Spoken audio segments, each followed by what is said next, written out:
Hey everyone, welcome back to Mind Bang, where we take TV shows way too seriously so you don't have to.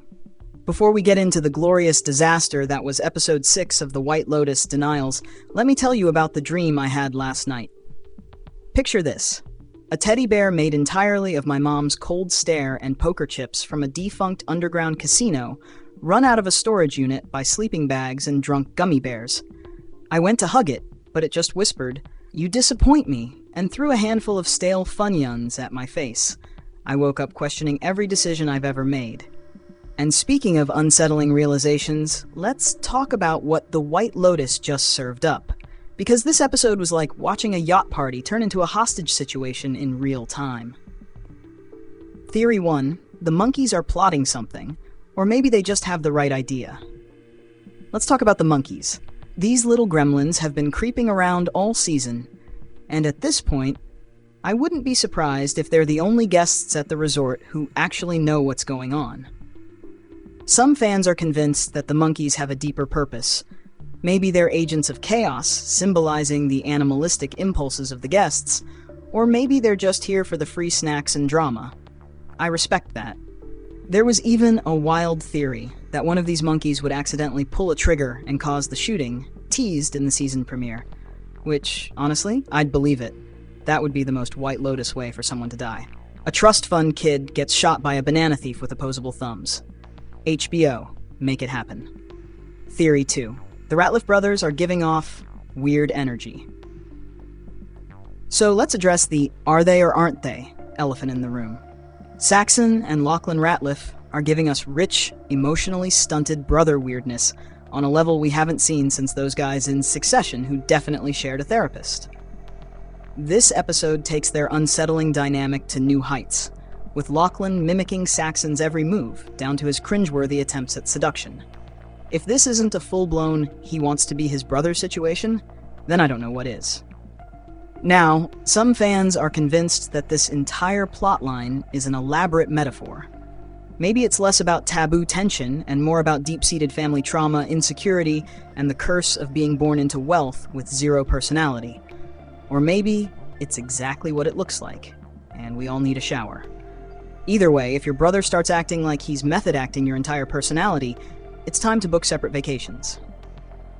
Theory 3. The death dream is not just a dream. Timothy, aka rich, sad British guy number 47, opens the episode by dreaming about his own suicide. This has fans spiraling because, as we all know, in TV land, no one has a death dream just for fun. So, what does it mean? Some theories suggest 1. Straight up foreshadowing. Timothy's days are numbered, and this is his subconscious sending out an SOS. 2. A metaphor for his mental state. The guy is barely hanging on, and his soul is basically trying to pull the fire alarm on his life. 3. An eerie parallel to previous deaths at the resort. If we've learned anything from the White Lotus, it's that rich people vacationing here have a suspiciously high mortality rate. Maybe he's next. One way or another, this dream is setting off alarms, and if Timothy starts staring ominously at the ocean for too long, someone better get him a therapy monkey.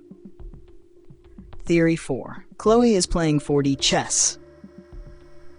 Chloe has been floating around this season like she's just there for the complimentary cocktails. But let's be real, she knows exactly what she's doing. Fans are convinced that she's been orchestrating the entire Ratliff brother drama like an evil conductor. Is she playing them against each other for her own entertainment? Probably. Is she taking notes for an upcoming tell-all memoir, My Summer of Manipulating Stupid Rich Boys? I hope so. If Chloe is actually the long-game villain of this season, then I'm all in. There's nothing more White Lotus than a side character casually unraveling people's lives for sport. Final thoughts and wild speculation. So what does Denials leave us with?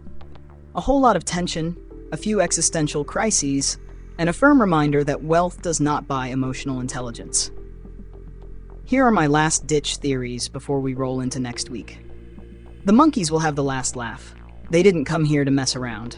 Someone's about to have a Planet of the Apes moment.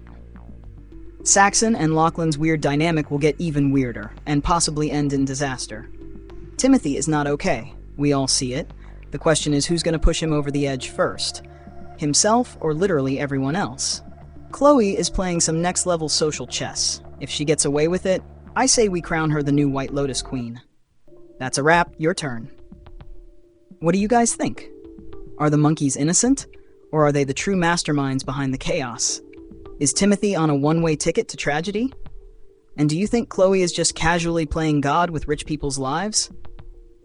Drop your theories in the comments, and if you love dissecting the messiest shows on TV, hit that like button, subscribe, and share this video before a luxury resort books you a one-way trip to existential dread. And remember, never trust a monkey, a rich kid with an identity crisis, or an HBO show to give you a happy ending.